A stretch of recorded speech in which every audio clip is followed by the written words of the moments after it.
Yeah, there's no time to waste, no time to waste, no time to waste, no.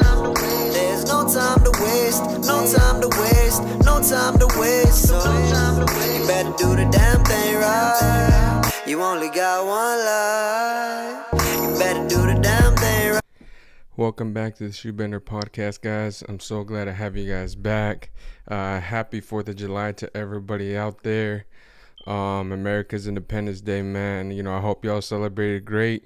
I hope nobody got hurt because, shit be getting crazy sometimes. Y'all be mistiming the fireworks sometimes, you know what I'm saying? And then y'all, next thing you know, you known as three fingers and shit. So, hopefully everybody had a safe and great 4th of July. It is today, so I heard everybody celebrating last night. So I'm pretty sure everybody's either getting the hangover cure today, or y'all just taking a chill today, hitting the lakes or the ocean, wherever you're at. Doing some barbecue, drinking a little bit of cough syrup, you know what I'm saying? So yeah, happy 4th of July, guys. So now we're going to jump into the sports world, and we're going to talk about what happened 2 nights ago at UFC 276. And it was a good card, man. It was a great card. I believe even the announcer said that there really wasn't any really takedown attempts or actual takedowns during this card. So it was actually a really good card. We kicked it off with Sugar Shane O'Malley fighting Munoz, however you say his name. I hope I said his name right. And by the way, this is the main card. This isn't the whole prelims and stuff like that. I'm only gonna talk about the main card. And it was okay. It was a good fight. The only thing that sucked is that Pedro. I mean, if we're being real, man, even Twitter was agreeing with it. If we're being real, man, Pedro took the easy way out, man. He tried to say that he couldn't see out of his eye or that he has a scratched cornea or some bullshit like that. I think that's all just a runaround, bro. Because literally, if you watch it, man, even if you watch whatever view you watch it from, Sugar Shane O'Malley literally has his hand like this, wide open like this, and he pushes like he hits his face.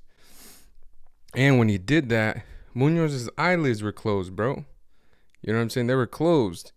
And, he tried to make it seem like, he couldn't see out of his eye, blah, blah, blah.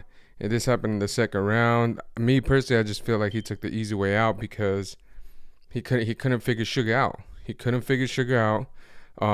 Anytime he tried to do anything, Sugar just kind of brushed him off. And then Sugar was starting to get in rhythm. His jab was landing real good. That overhand right was landing here and there. And Pedro just couldn't figure this guy out. And so they called the fight. Yeah, Pedro couldn't continue, so it was called a no contest. But that's how we started off the main card. The fight after this though really not only did it live up to the hype, but it made up for that last fight that started the card, and that was with Robbie Lawler and then Brian Bam Bam Barberena. I think they're Barberena. However you say it, you know who I'm talking about. And these guys were throwing blows the whole freaking fight, bro. The whole fight. These guys were just standing and banging. Pause. Standing there and just trading haymakers. Bam Bam was actually just throwing, he was just throwing, kind of like shadow boxing in the way. And then bam, he'd hit him. Shadow boxing. Bam, hit him with the elbow. But Robbie, on the other hand, he was timing his shit perfect. Anytime Bobby hit, you heard that shit. This guy Bam Bam, he's got a chin on him, bro, because those were some solid ass hits, man. And he stood there and took them. And it got into the second round, and Bam Bam caught Robbie. Sorry, I have something in my eye, but it's all good. Robbie got caught with, I think it was an elbow straight to the face, smokos, and that really wobbled him, man. And after that, he had a really hard time trying to get his balance. And as soon as Bam Bam see that, he went in for the kill, man. And he was able to finish Robbie off, but it kind of sucked because There wasn't that much. There was only like 23 seconds left in that round, and if Bobby would have just played it safe and would have just kept moving around, just kept the distance to go into the third, he probably would have won this fight in the decision. But it probably would have been a knockout either way, either one of these guys, the way they were throwing. But I just felt like Bobby could have went into that third round if he would have just kept his distance, try to compose himself real quick, just for 23 seconds, man. But obviously, there's no quit in this guy, man. There's no quit in this guy. Obviously, he had too much pride to take that way out to go into the third round, and he was okay with his destiny, man. And that was just such a great fight for any fan. Those are the type of fights that make new fans come into the sport, just because they literally was just trading in there and just swinging for the fences, both of them, man. That was a really good fight. So big ups to Bam Bam on be able to get that win. This next fight, I enjoyed it very much, just because you had that Sean Strickland guy talking a lot of shit, before he, at the press conferences and shit like that. There was actually a trade off between him and Adesanya. He was making fun of Adesanya for getting knocked out by Alex Pereira. He also was making fun of him from watching anime and shit. Like he wasn't focused on this shit. And Izzy straight up told him, he's like, yo, bro, he's like, you need to stop worrying about me. You need to be worrying about that motherfucker over here. And Izzy was not lying, bro. Like, if there's one guy that I think for sure could beat Izzy, it's this guy right here, this Alex Pereira guy. He is a certified killer, man. Like, straight up. He knocked Sean Strickland out with ease, bro. And he knocked him out with the exact same punch that he knocked Adesanya out with, bro. Like, straight, the exact same one. I'm pretty sure someone on YouTube's gonna put those two clips together side by side, because he literally knocked him out the exact same way. The exact same way. It was a right hook, straight to the chin, Marcos. And Sean was out, bro. Like, he was just stumbling, and as he was stumbling, Alex went in for the kill, bro.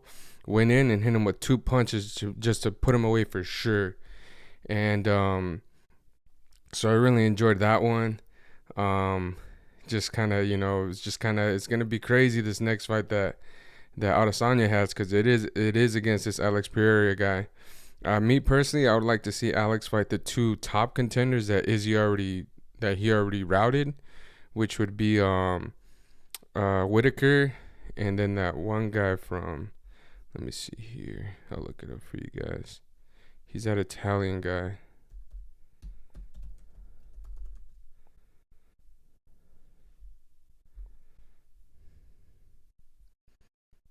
This guy, I believe, right here. Yeah. Marvin Vittori, or Vettori. That guy right there, man. He's already lapped those guys. So me personally, I feel like Alex should fight those 2 guys first before he gets a shot at Adesanya. It is what it is, though. UFC, they pretty much already said if Alex won and Vizzy won, they're gonna fight each other.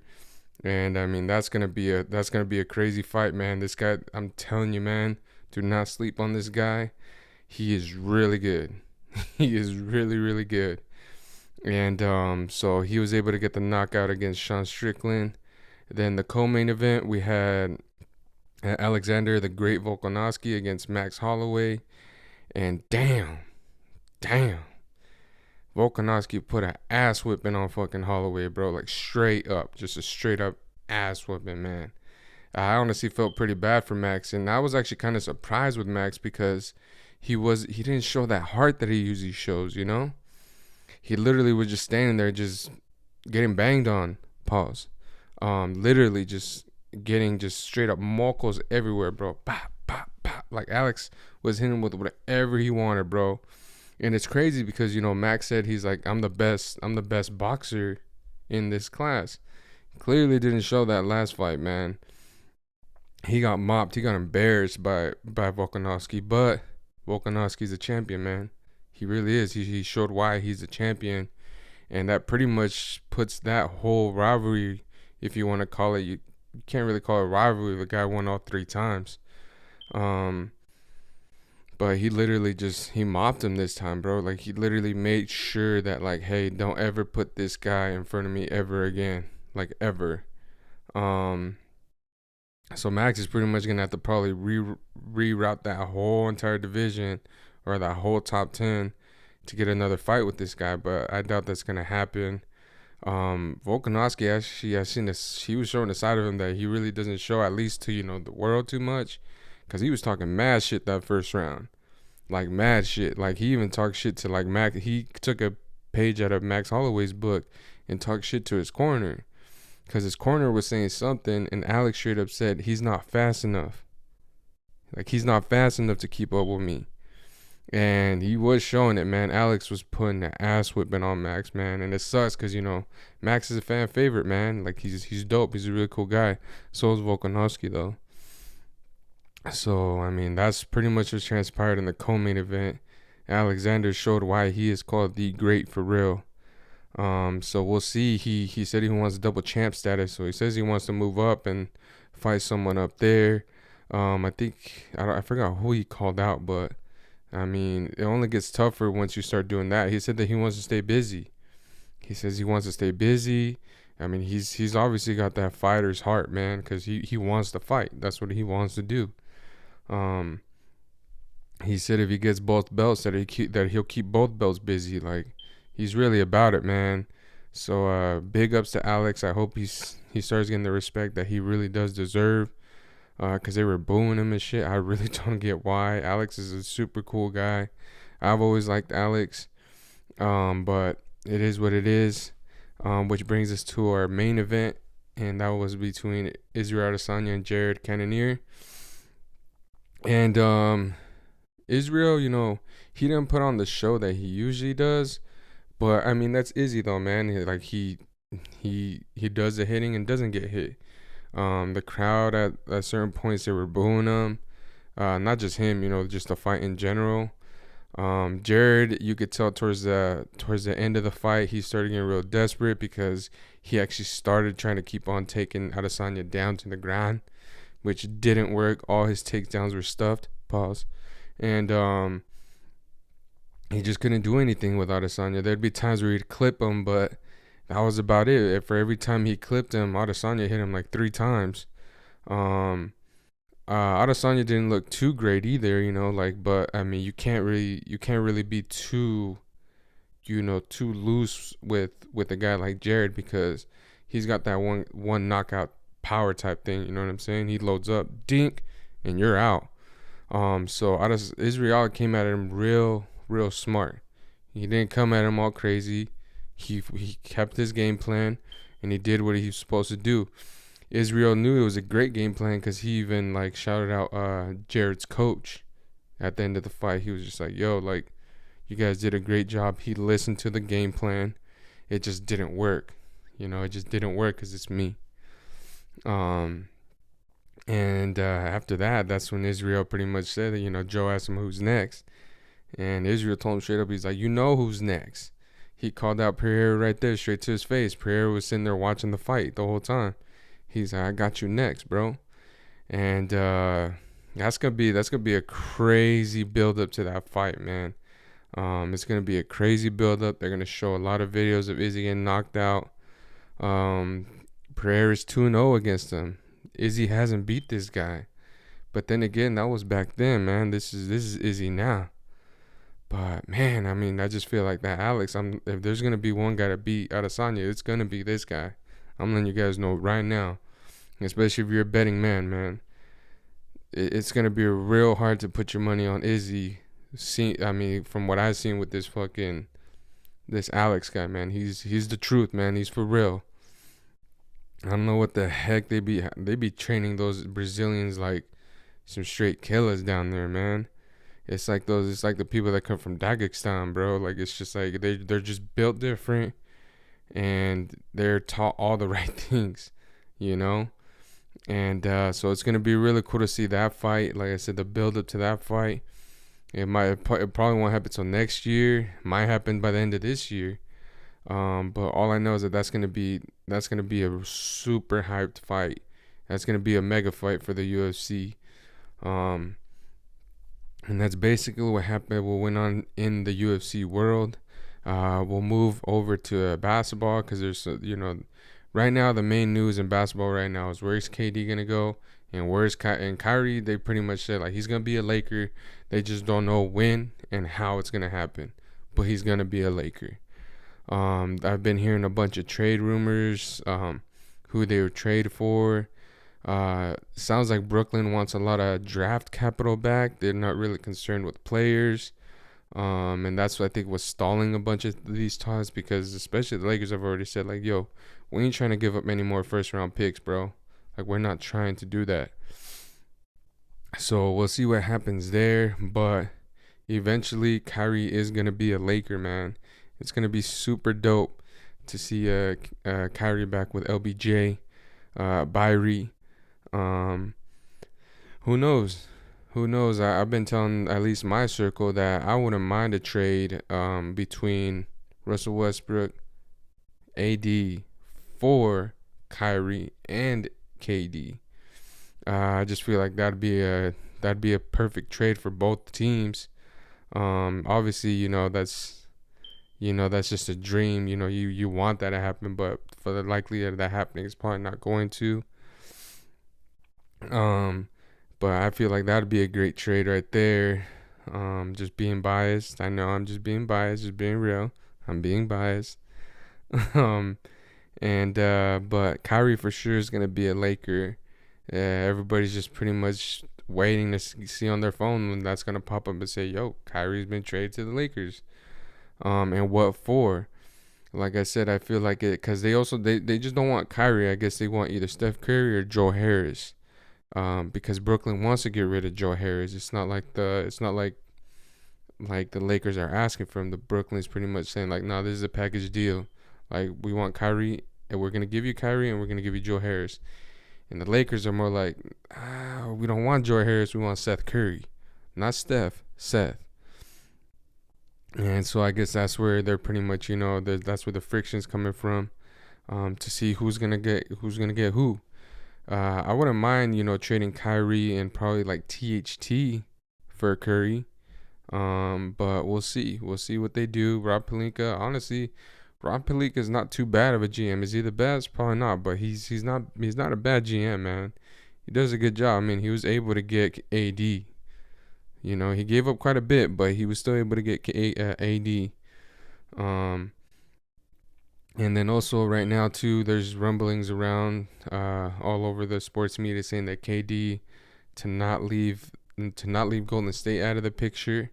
That KD could go back there. That I guess the higher ups at the higher ups for Golden State have already called Clay, Draymond, and Curry. Like, yo, what's up? How would you feel we brought him back? Type shit. And I mean, it's just to me, it's just that's just hilarious. Like. First of all, I don't think KD's gonna go there. There was another thing that people were making fun of KD because they were like, "Yo, this guy's really like, he really has no shame," because he literally asked to go to the two number one seeds in each conference, which is true. He asked to either go to the Suns or to the Heat. You know what I'm saying? Like, my goodness, man. Like, why don't you try to go win one for OKC, bro?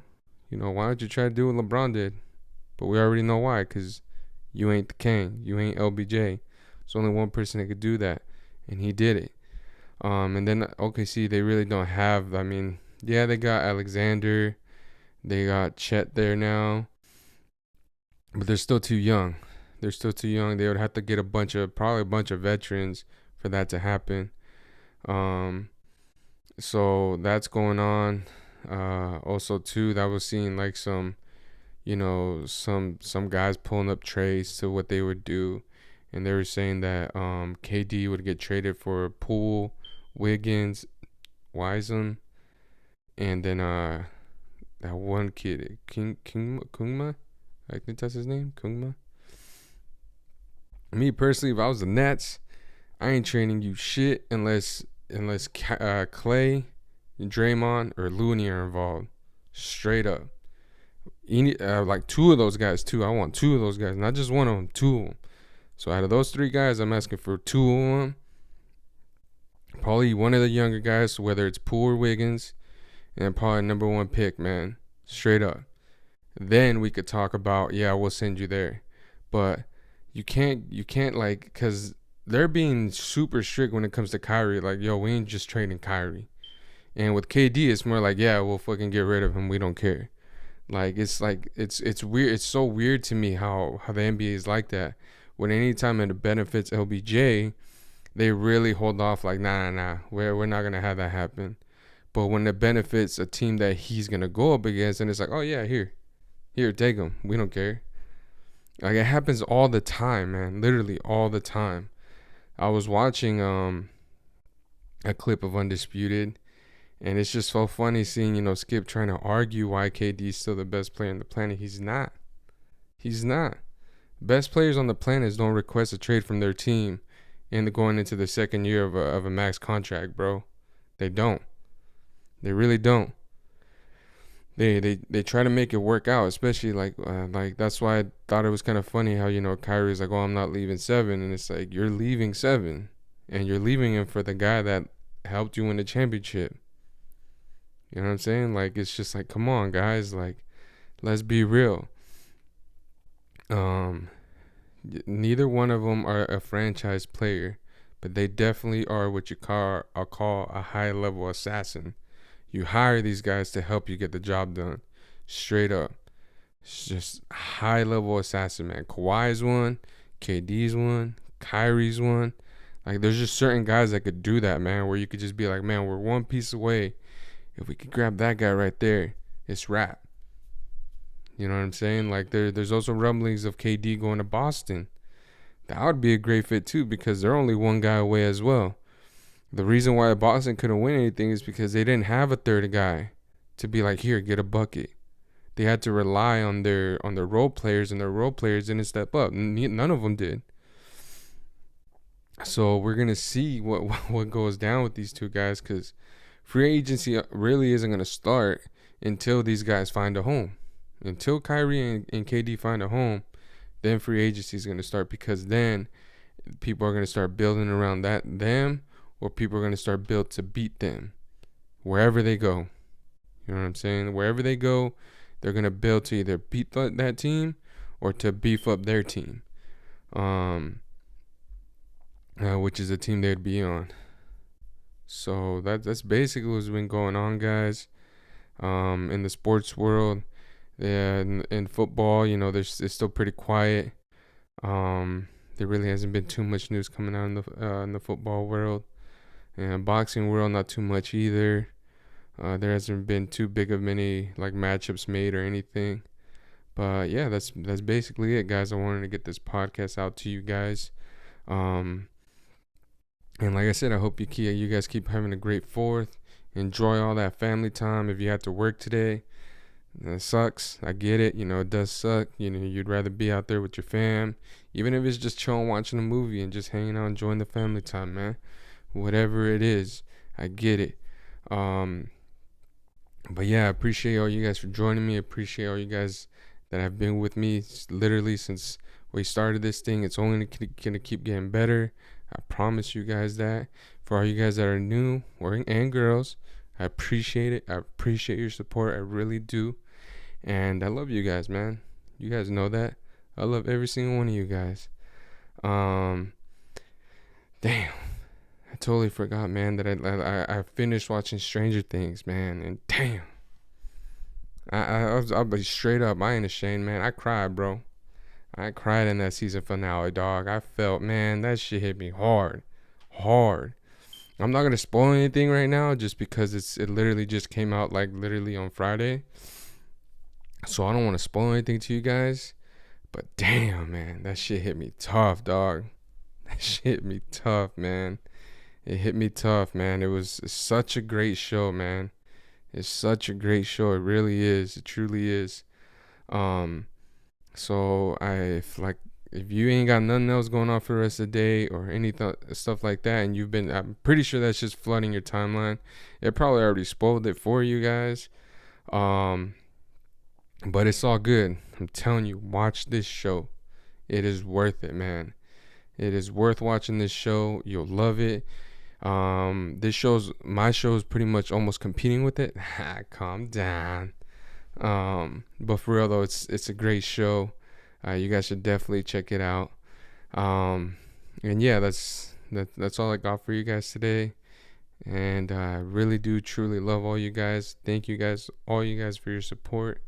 And I will see you guys on the next one. Yeah, there's no time to waste, no time to waste, no time to waste, no. There's no time to waste, no time to waste, no time to waste, so you better do the damn thing right. You only got one life.